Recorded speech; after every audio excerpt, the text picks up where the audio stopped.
Our first time na mag-meet. Eh, wala na. Doon na po tumiklop si Rochelle Ann. Ang bilis no, ang bilis ng pangyayari. Hindi nga yung parang natin kwenta, no? Actually, nang tinatanong sa akin, sino ka sinagot? Sabi ko, hindi pa ako sinasagot. Gusto ko ba't ka mag-propose? Wala, maghiwala naman tayo. Parang hindi na ako makakahinga. And then kasi yung time na yun, bala ko magbarko. Oo, sabi namin, okay, tara na magpakasal. Uy, naalala ko na nasakyan tayo. Umiiyak ako. After kasal namin, nahulihan kami ng condom sa bag. Actually, nag-start yung married life namin. Mas lalo lang kami na-excite kay baby na nasa dyan. Ba't naiiyak ka? Ba't ka naiiyak? I'm just really happy. Kasi araw-araw talaga grabe kung makikita nila. Okay, 1, 2, 3, go. Anong intro natin? Paano? I-reveal na natin yung kasal natin. This is our first vlog. And nag-come up ko sa decision na mag-vlog. Kasi, na-realize ko din, syempre nag-vlog na kami before, di ba, ng San Pedro Twins. And ngayon, nasa Japan ako, nagbe-binge watching kami ni Kenzie ng mga old vlogs. And natutuwa kami. Lalo na ako natutuwa ako pag na-upload ko yung mga old vlogs.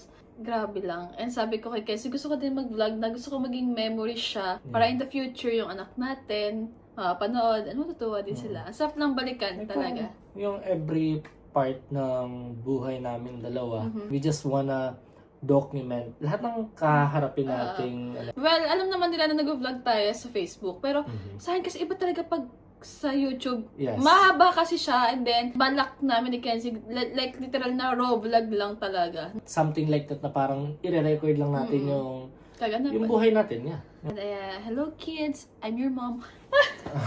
Nagpakilala. Hi.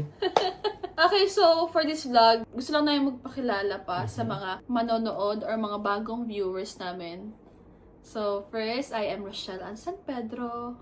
And I am Kenzie de los Santos. Pero ano pala ako? Yeah. Rochelle Ann San Pedro de los Santos. Yes. Hindi pa ako sanay talaga.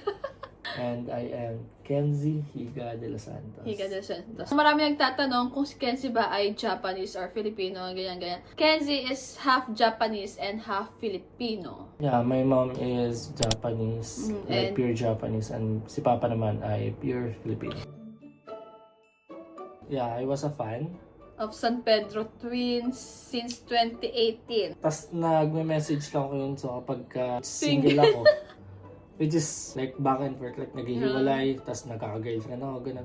Tapos ayun, fortunately, nag-reply siya sa akin back 2023. 2023. Ako naman, nag-upload na ako before sa TikTok na marami siya talaga siyang hi, hello sa akin since 2018, consistent. Hindi ko siya pinapansin kasi since 2018 to 2023, I'm in a relationship, long-term relationship. Kaya ako, hindi ko siya napapansin. And then, noong 2023, October 2023, nag-chat siya. Minapload kang TikTok namin na single ako. Single siya. Yung ganon.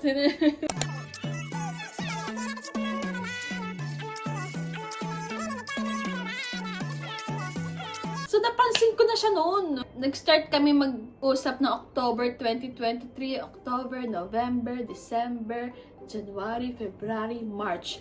6 months kami nag-uusap. Consistently, nagchat-chat siya.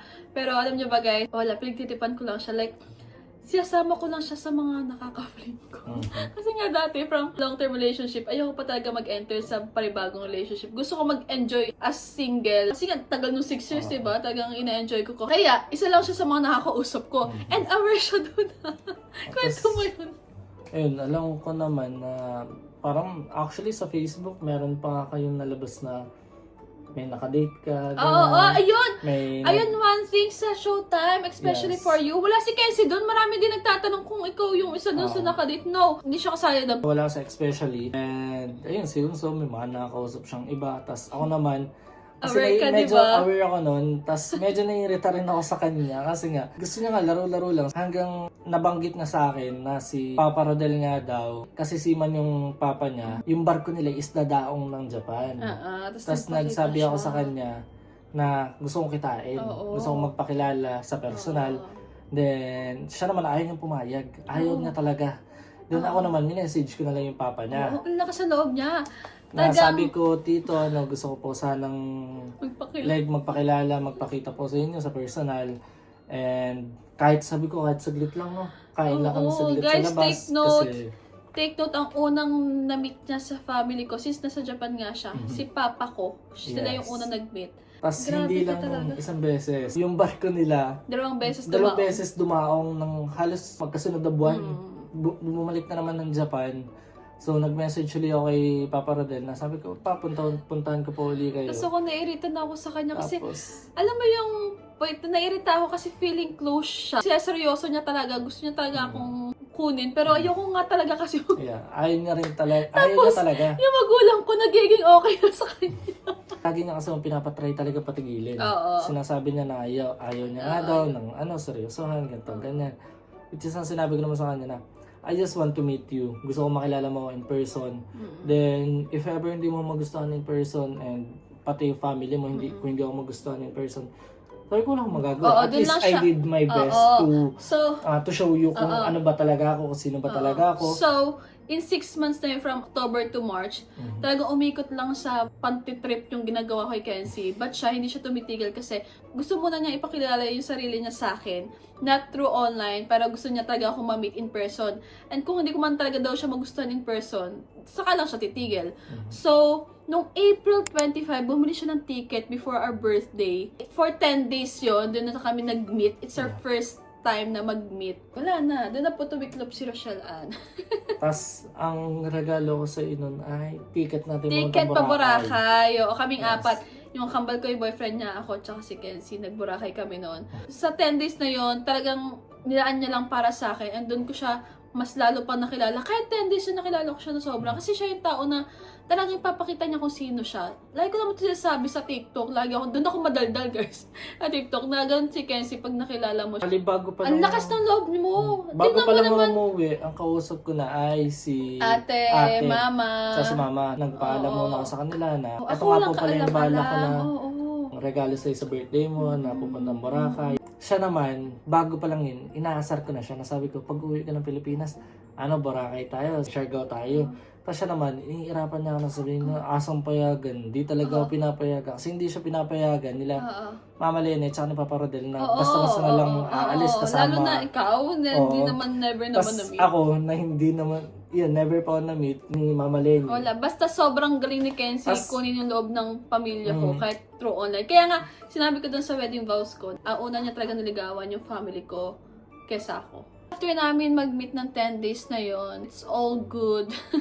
Ako talaga na-inlove talaga kay Kenzie nung araw na yon. Ang bilis no, ang bilis ng pangyayari. April, May, June, July, 3 months kami hindi nagkasama. Puro online lang talaga yon. And nalaman ko na may summer vacation siya ng August dito sa Japan. So, May pa lang. Patay na talaga ako sa yun. Nakacheck ako lagi sa plane ticket na yon. Guys, binili ko agad yung ticket kahit hindi pa ako nagpapaalam. Ang lakas ng loob ko. Pero, ang lakas ng loob ko kasi nakikita ko din gusto ko ng mama at papa na gustong-gusto ko eh. Kaya sabi ko, ay, parang papayagan ako. Pero nagpaalam ako around June. Around June na punta akong Japan. And pumayag nga sila. Kwento mo, kung ka nagpaalam naman. Ako naman, nagpaalam ay around June, July din. Pero ang pinagpaalam ko is magpo-propose naman Kung ako sa kanya. magpo-propose na pala siya. Kasi pagka-uwi ko pa lang nung May, sabi ko,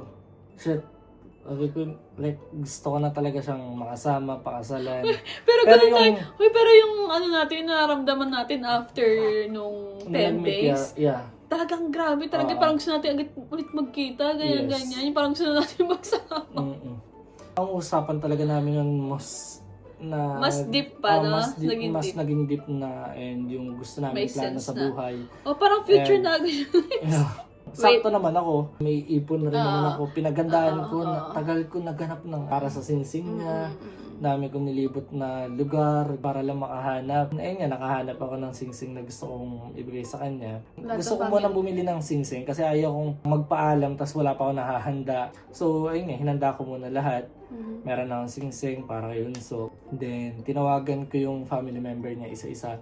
Si ate muna.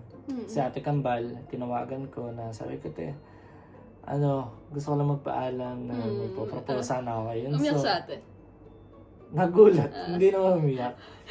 Kasi nga guys, alam niyo yung family ko, hindi sila naiyak, hindi sila nagulat, no? Kasi alam nila na doon mapupunta eh, no? Lalo nung Sina mama, sina nakasama Uli. na nung nakasama ko sila nung sa Pilipinas. So, Oo, kasi nga, guys, another thing, ang daming add-ons. Oo. Kasi bigyan ko naalala, hindi sila nagulat kasi nung nagsama kami ng 10 days and the way makipag-usap si Ken sa family ko, nakikita talaga nila sobrang seryoso na to the point na, ay, sa kasalan na to dating, ganon. Sobrang vocal mo kasi talaga, di ba? Tapos lagi mo siya sabi na, gusto mo na akong pakasalan. Laging ganon yung mindset niya nung nag-meet talaga kami. ayun nga, isa-isa ko sila, si Papa Rodel, tsaka si Kuya Rich, nasa barko rin Barko. sila pareha nun. So, talagang sinetsempohan ko na pagka online sila kasi ang hirap nilang makita ko, Hagilapin. mahagilap kung Mahagilap. kailan online.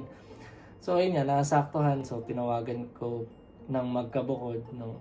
Ayun, nagpaalam ako. Sabi ko, na bala ko po sana magpaalam, magpo-propose po ako pagpunta ni Wonso sa Japan August. ng August, ganyan. Then, they were all very supportive. Sinisigurado lang nila na kung sure na ba ako sa decision ko kasi hindi naman basta-basta yung pagpapakasal or pagpo-propose, which is, it's a serious matter and I should think it over and over and over. And I told them naman na ilang beses ko rin talaga siyang pinag-isipan kung handa na ba ako. Which is nakikita niyo naman ngayon. Super happy namin kasi talagang desidido kami sa naging decision namin sa buhay. Marami man nagsasabi na sobrang bilis pero And ayun na nga, Hindi nung naman. August, dumating ako dito, August 9? 9 yun eh. August na yun. August 9. 15 days ako or 10? I think parang 10. Oo, 10 days lang ako. That was my first time na out of the country na mag-isa. Grabe. Grabe talaga. 10 days kami ulit nag-spend ng oras ni Kenzie together. Alam mo, sinagot ko siya as boyfriend and girlfriend nung August 11. Sinagot kita.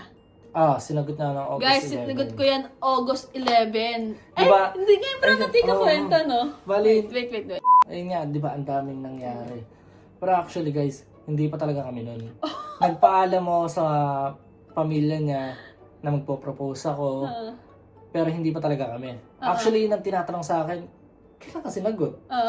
Sabi ko, hindi pa po ako sinasagot. Saan ba't ka magpo-propose? Kasi ako naman, di ko siya sinasagot. Gusto kong sagutin kita like ng personal eh. 10 days lang kami nag-spend together noon. Siyempre, yung bilis naman noon, parang ayoko easy to get lang. Pero gusto ko parang maging memorable yung pagsagot ko sa'yo. Gusto ko sa next kita natin, doon na kita sasagutin. Ayoko nang through online. So, nung nagpunta ako ng August sa Japan, bago punta ng Japan, nasisip ko talaga, sasagutin kita. Gusto ko maging memorable yun. So, nung punta ako, not knowing na, balak pala ito mag-propose. Tapos ako naman, tuwan-tuwa ako na magpo-propose ako sa kanya nang hindi kami. Gusto niya maiba. Tapos, actually, humingi ako ng advice sa family ko naman. Sabi ko, bala ko nga mag-propose. Ang sabi sa kanila, mama, nila Kimi, no, kapatid ko. Basta kung magpo-propose ka, kuya, mag-propose ka pagka pauwi na si Ate Rachel. Kasi, parang nakakaawa naman sa Ate Rachel, baka hindi siya handa. Tsaka pagka nag-no ka, mag-i-stay ka sa Japan ng, alam mo yun, ng medyo awkward yung sitwasyon. So, sabi sa akin, After na 10 namin days. maggala-gala, tsaka ako mag-propose. Pero hindi, malakas ang loob mo. Malakas sabi ang ko, radar hindi. mo. Okay lang, kaya Pero, ko yan. feeling ko talaga, malakas yung loob mo kasi the way na mag-usap tayo through phone call, video call, di ba? Like, sobrang lalim na din talaga ng pag-uusapan natin sa future. Kaya siguro malakas yung loob mo, no? And then, ayun, ito na nga, August 11, tandang-tanda ako, nasa bahay niya tayo. Yeah. And then, sinabi ko sa kanya, Madaling araw. oo, madaling araw. Sabi ko, tayo na. Ay, girl, wala siyang reaction. Hindi siya like, Hindi naman sa walang reaction. wala. Yung reaction ko kasi is, tanda mo yung nagtampo kung tamo Oo, lang ako. Sabi yeah. ko, tamo lang ang reaction kasi feeling mo mag-girlfriend-boyfriend na tayo. parang wala na lang sa'yo, ganito, ganyan. gumagano Excited ako na sa'yo. excited siya. Ako naman, nagulat. Wala sa isip ko na sasagutin niya ako. Nasa isip ko talaga, buong Propose. stay niya is mag-proposal Kasi ko. nga, yung isip niya kasi, August 11, sinagot ko siya, 12, 13, doon siya nag-propose. Punta kaming Tokyo Tower. 13 talaga yung set na date ko noon. Sinabi ko na lang sa kanya kasi isipin mo, 11, nung sinagot niya ako, 12. Talaga nagtatampo siya sa akin na wala daw akong pake sa pagsagot niya. Ang hirap lang i-explain kaya sabi ko, Han, promise, bago ka bumalik ng Pilipinas, I'll show you kung bakit ganun yung nag-reaction ko. Medyo mahirap i-explain. Basta ipapakita ko na lang, i-show ko na lang sa'yo. Oo, yun pala. 13 punta kami sa Tokyo Tower. Kala ko, magpapakita nyo na sa akin Tokyo Tower. At saka, Mag-photoshoot kami. sabi ko meron na akong nireserve na dinner reservation. Nag-picture-picture kami noon. Hindi ko alam na may hinarkang photographer. Yeah. Kala ko, nasa paligid lang siya picture-picture yung pala. Yun, nag-propose siya. Sobrang gulat-gulat ako. Ang una ko sinabi sa kanya ay, nanood ka kay mama, nanood ka kay papa. Akala niya, hindi ako nagpaalam kila mama at papa. Sabi naman sa akin, hindi, nagsabi naman ako sa kanila. Grabe, ang bilis na pa. Isipin nyo, August 11, sinagot ko siya as boyfriend. August 30, nag-propose siya. And then yun, after namin mag-spend time ulit ng 10 days dito sa Japan, 10 days sa Philippines, 10 days sa Japan, back to normal, umuwi ako ng Pinas, siya sa Japan, iyakan na naman.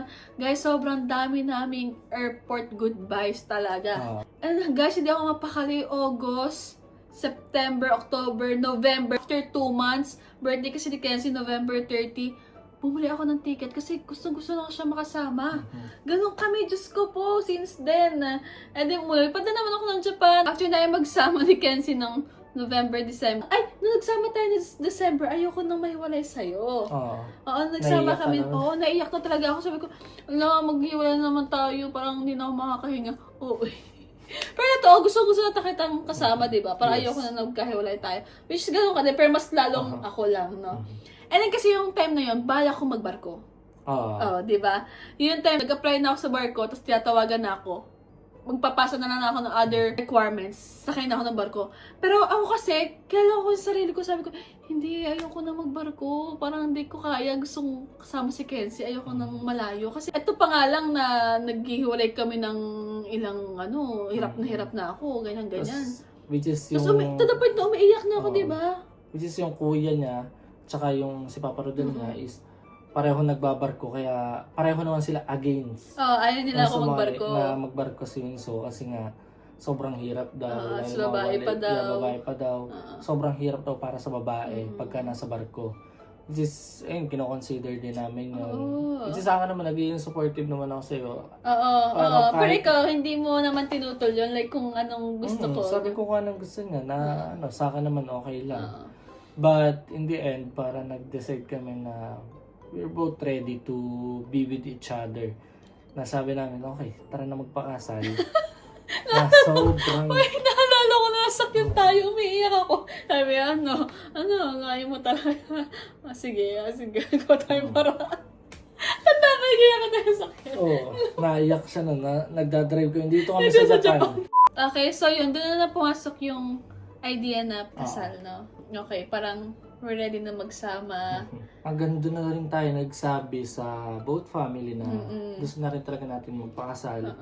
Tapos, tsaka tayo humingi sa kanila ng payo. Kaya January, nagkahiwalay tayo. February 14, umuwi ka. Ako. Para, sabi ko, mamamanhikan kami. Ganun. So, ayun, both family nag-meet and nagbigay ng mga opinion about sa kasal. Until March, no? Wala pa tayong final decision.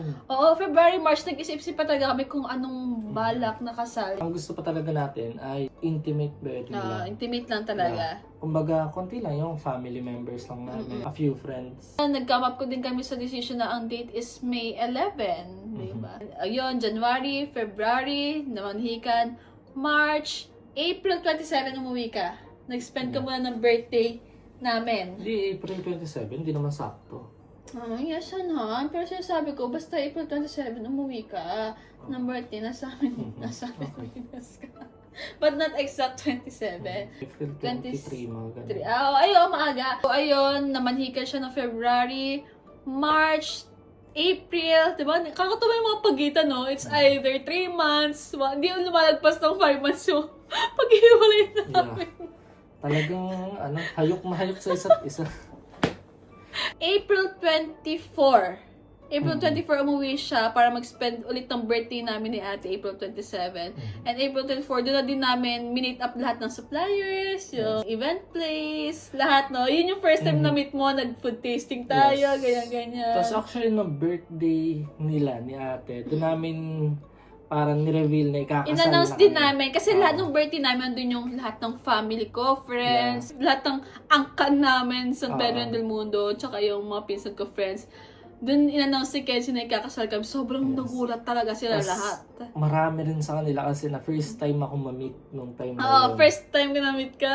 Oo. Kaya, syempre lahat nagulat. Gulat talaga. But they were really Bilis talaga. supportive din Oo. talaga. Pero kung titignan mo naman talaga, sobrang bilis ng pangyayari, di ba? Oo. Pero ayun, sobrang saya nila. Then, ayun nga, May 11 yung kasal. Guys, sa totoo lang, after namin kasal, wala pa talaga sa isip namin na mag-baby, no? Nakakatawa kasi may mga nag-comment na sa wakas nagka-baby day kayo. Parang sinasabi na ang tagal natin nagplano, baby. No, hindi talaga. Yeah. Kasi ang balak namin, saka lang kami magkakaroon ng baby pa nagkasama na kami sa Japan. Yes. So after, kwento ko nga yung funny moment. Alin? After kasal namin, nahulihan tayo ng condom sa... Yeah. Ano hindi ko komento sa Bali vlog na honeymoon. Ano ba guys? After kasal namin, nahulihan kami ng condom sa bag. Sobrang hiyang-hiya ako sa family ko, tsaka sa family niya. Kasi komento mo sa family ko eh. Basta kasi nag-staycation kami kasama family niya, nakalikot ng bata yung bag ko. Oh. Kinuha yung Kinuha box. Yung box. Tapos ang ginawa ko pa nun, sakto sabi ko, kinuha yung box. Diretso ko si Ares. Masakit naman talaga yung Ay, sakit. daya na to! Ano yung tinakasan ako na to? Masakit naman talaga nakuha yung yung bata, ko. nakuha ng bata yung box, tapos nagtawanan yung family niya. Uy, ano yung kanina yan? Ganyan yan, saan mo nakuha ang bag yan? Sa bag ko nakuha, bag ko pa naman yung nakalagay. So ito, nakita na niya, pumunta si CR, tatakbo na. Masakit naman talaga Oo, yung sakit. totoo na. Pero nakakatawa, tinakasan ako. Eh, di paglabas ko ng kwarto, nagtatawanan, bakit po? Rachel, may kinuha sa bag mo. Ganyan. Grabe yung hiya Sabi ko ano, talaga noon. sigaw sila, Sabi welcome nila, to the family. Welcome to the family. Sabi nila, sila mama din, tawang-tawa sa Oo. kwentong yun eh. So yun, talaga, nakakatawa, meron ba lang gano'n? No? Ako, meron naman yung kahit kasal ka naman gagawin. Oh. Kasi, hindi naman sa ayaw. Nung time na yon, hindi pa kami ready to take that responsibility. Gawa ng, it's not the right Oo, time. it's not the right time. Kami naman kasi dalawa, may disiplina naman tayo sa mga bagay-bagay. And, ayun, parang sabi natin, meron tayong timeline na gustong sundin. Oo. Ayun. So yun, totoo sa condom na yun. At yung matagal din kami gumamit ng condom. Tatawa ko siya, sabihan pa ko na mama nun. Ngayon ka pa nahiya, kasal ka na. Anyways, yun na. So, ayun, so, ano ba? Tama na. Naalala ko kasi sabi mo na niya. Nakakaya, alam nila nagka...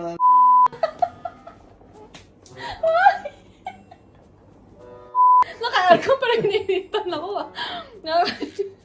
Huwag ka na umiyak. Lalo ngayon, alam na nila buntis ka. Huwag ka na namatawa naman to. Okay, so yun, after kasal, alam nyo guys, nagpabalik-balik na naman kami ni Kenzie ng Ayan. bisita dito sa Japan, siya bisita sa Philippines.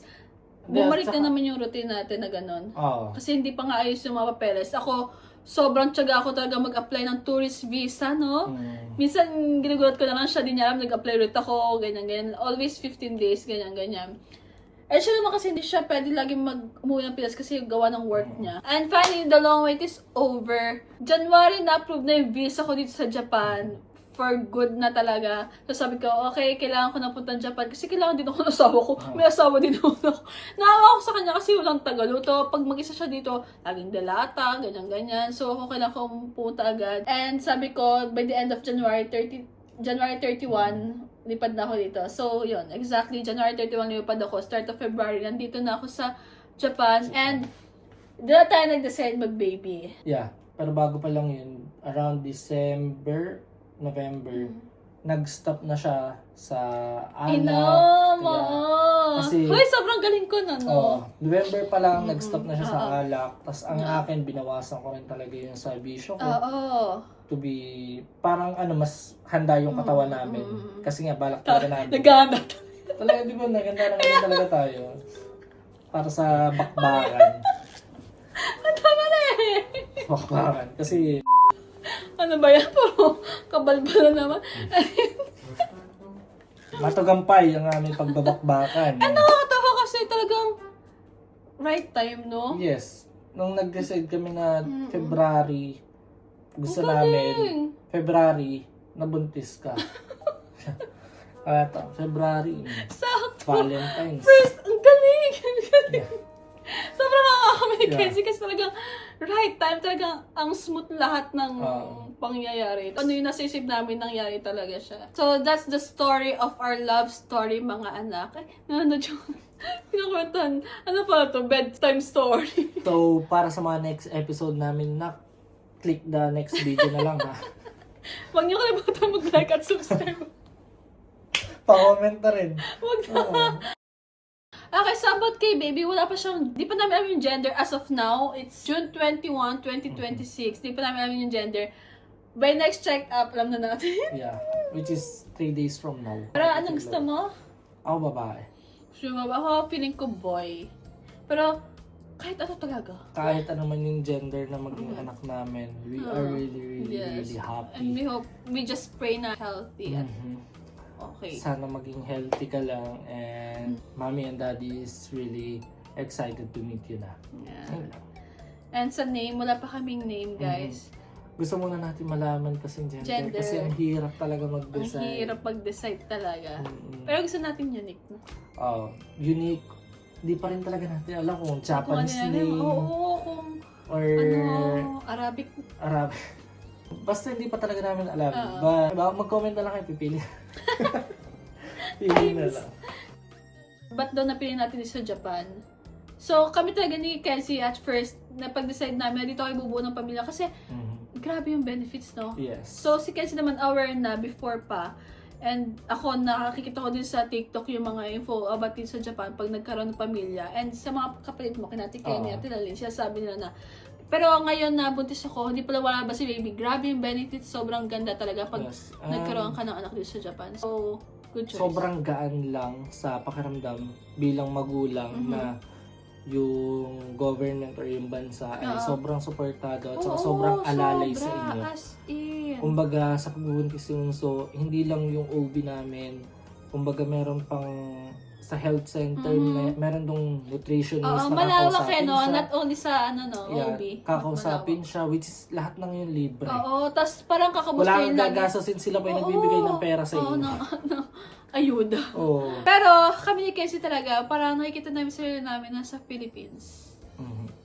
Bali, ang gusto lang talaga namin, which is yung napag-uusapan namin, gusto namin palakihin yung magiging anak namin dito. Siguro kapag sa tingin namin, medyo kampante na kami na okay talaga yung health-wise, which is hopefully naman talaga. And we have a lot of plans na talaga na nakaset na. Sa amin na lang yan. Baka ma-jinx. alam din naman namin na lahat ng plano ay hindi naman lahat nasusunod. But we're just trying to prepare din yung isa't isa sa mga haharapin namin. And sa ngayon, gusto lang namin mag-focus sa pag-aalaga sa magiging baby namin. And after that, kung ano man yung maging decision ng ni God para sa amin, then yun lang, susundin namin. How's married life? We've been married for about a year and 1 month, right? Oh, 1 year. Yeah. Actually, nag-start yung married life namin nung pumunta si Unso dito sa Japan nung February. Oo. So, we've been together for about 4 months na. 4 months. Yeah, 4 months to 5 months. Like, magkasama talaga sa isang bubong. Yes. Sobrang saya and parang, alam mo yun, araw-araw namin na-appreciate yung isa't isa sa ginagawa namin sa araw-araw and mas lalo lang kaming na-excite na magkaroon pa ng bukod kay baby na nasa tiyan. Ba't naiyak ka? Mas lalo lang kami na-excite sa araw-araw na like na magkasama kami, lalo na magkakaroon kami ng baby ngayon. Then after baby, magkakaroon pa uli kami. Joke lang, but ayun, nasa kanya naman kasi. Ba't ka naiyak? I'm just really happy.